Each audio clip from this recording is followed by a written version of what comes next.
communicate to your legislators what you want to do, how you feel about it, because when they say they'll vote for it, I can tell you from experience, there are people in there, when they tell you they're going to vote for something, they're going to vote for it. And you can take it to the bank. And there are others that if it starts getting hot, they'll fold up like a cheap tent. So we've got to let people know we support this. And I believe it's going to pass. I really do. I think it's going to pass in Arkansas this year. And that will happen fairly quickly. At this point, tentatively, the Senate State Agencies Committee is scheduled to hear this on January 26th. We confirmed that, but that's the date, 2 weeks from today. And then it would go to the floor of the Senate. That's on Thursday, so probably the following Monday, it would be voted on in the Senate. And then it will follow almost immediately through the House.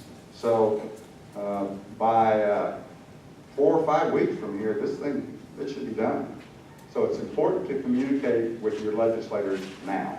So what you're saying is go ahead and communicate with them now. Now, I'm pretty sure I know how a lot of the ones, at least they have always, they've said before they were favorable to it. Yeah. But a lot of people don't ever think to contact other legislators, even if you were a legislator. If you heard, you didn't have to pay attention to people from other areas, districts. But if people from other districts contacted you, you could get a flavor of how more people in Arkansas, I mean. And it depends on the legislature. Legislators, some of them, if you're not in their district and you can't vote for them, they don't care what you think. And this business of people from organizations all over the country emailing legislators, that backfires. I mean, honestly, the only reason it passed the House last time, it lost on the first vote. And in order to bring it up again, you have to do it the next day, the next time they meet, and you move for, what's the term? Reconsideration. And one of the people who voted no has to make that motion. So we had to find somebody who voted against it that the next day was going to move for reconsideration. Well, Michelle Gray did that because she was so ticked off by all the emails she got from the National Association of Gun Right members from all over the country. And she stood up on the floor and basically called them out and said, I've read more about this. She moved to do it, it passed. So that's how it got through the House.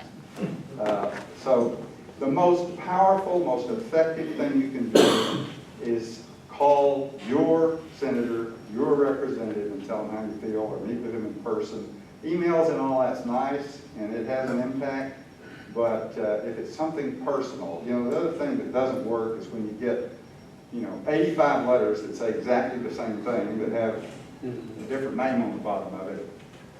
Come on. A personal connection is what's going to sway them. You can also lobby them at the legislature itself. When they're in session, you can get a piece of paper, write down their name, and you can talk to them while they're at the House. You mentioned some organizations that work against this. You mentioned some of the organizations that are for. I know, what's the name, the radio show host? Is it Mark Levin? And ALEC, the Association of Legislators. Yeah. And then some other, could you mention some of the other organizations that are for this? There are a lot of them. Freedom Works, pretty much every other conservative organization you can think of is in support of it. What about the Twitter in chief? The Twitter in chief, I don't know. I really don't know. I know that Mike Pence supports it. I don't think that's going to matter that much, frankly. Again, the president has no role in this. None. Yeah. Nor does our governor, right? The governor doesn't either. Because it's a resolution that's passed, the governor doesn't even get to sign it or anything. David?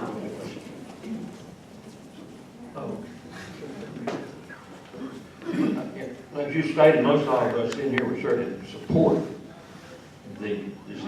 But as I'm sitting here thinking about all those folks who would not support it and some of the reasons why they would not support it, we're talking about cutting funds and budgets, cutting spending to a lot of people in the country. Their whole source of income is from the federal government. They're not working, they don't intend to go to work, and therefore, you've got a lot of folks around the country that are against anything cut in the government. So we thought in mind, what groups, maybe somebody already asked this.